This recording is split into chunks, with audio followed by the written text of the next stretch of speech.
Yo, what's going on, guys? Gentleman here, and I got another story time for you guys today. It's kind of a funny one, something I just remembered happened to me and my friends a couple years ago.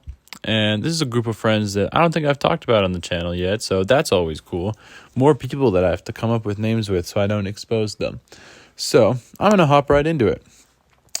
So a couple years ago, when I was in school, junior high, I was in band. Yeah, that's right. I was a band kid.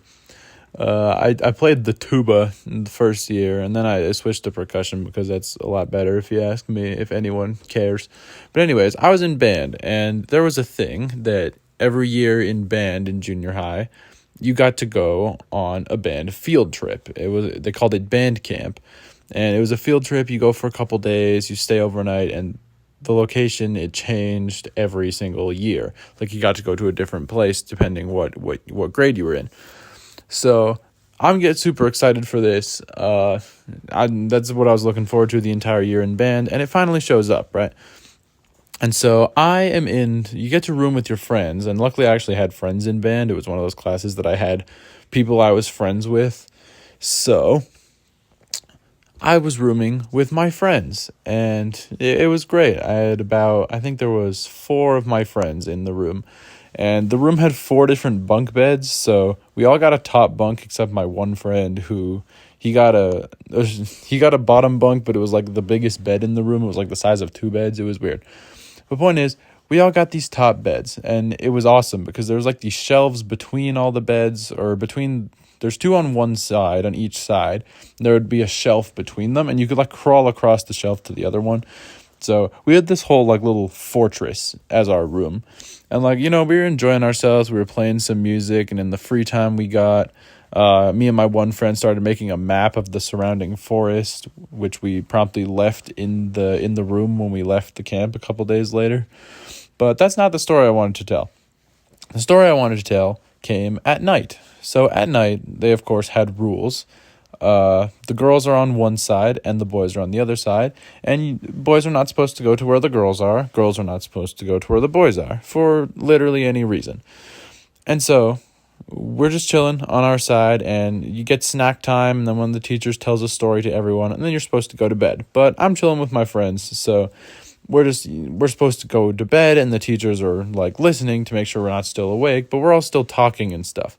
And my friend has us play this game called Burning Barn, and I'm not going to say what that is, but if you're watching this and you know what Burning Barn is, I'm sorry. And if you're watching this and you're the one who created Burning Barn, why did you do this to us? Anyways, we were playing that game. It's sort of a variation on a game that people know. That's all I will say. But we were playing this game, and you know what? Actually, I might have to explain what Burning Barn is in order to have this story make sense. It's a variation on Fuck, Marry, Kill, but there's a couple more options. And my friend made it up, I think. Unless he got it from someone, then whatever. Point is, we're playing this game. And obviously there's a bunch of names of girls that we know that we're going to school with, and a lot of whom are on this camp with us, that are thrown into the mix. And eventually we're starting to be really loud, right? So we have to keep stop talking, pretend we're sleeping while we think a teacher's walking by. And eventually my friend says that this one girl has a nice chest, and he uses different words than I just did. And as he says this, we realize we're pretty sure there's a teacher at our door, literally with his ear pressed to the door. And so me and my friend look at each other, me and my friend who just said this, and he freezes. And we're like, oh no, what do we do? He just heard me say that. And so he leans down to tell my friend that was under him, and he falls off his bed, and it makes a huge noise, and he looks hilarious falling. And so we all die laughing, and our suspicions are confirmed when a teacher bursts in literally a second later and tells us to go to bed.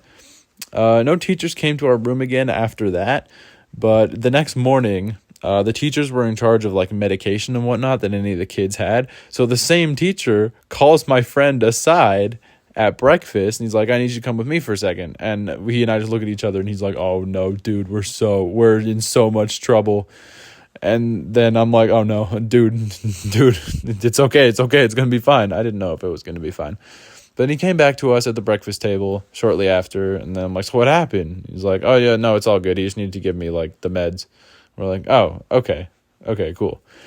And that was the end of that. But we had to go about the rest of that camp with us believing that teacher had heard everything that was said by my friends that night. So that was cool. That was not at all awkward in any way. I got some stories from these camps, so maybe I'll tell another one soon. But I hope you guys enjoyed this one, and I'll leave you with that, and I'll catch you in the next one. Later.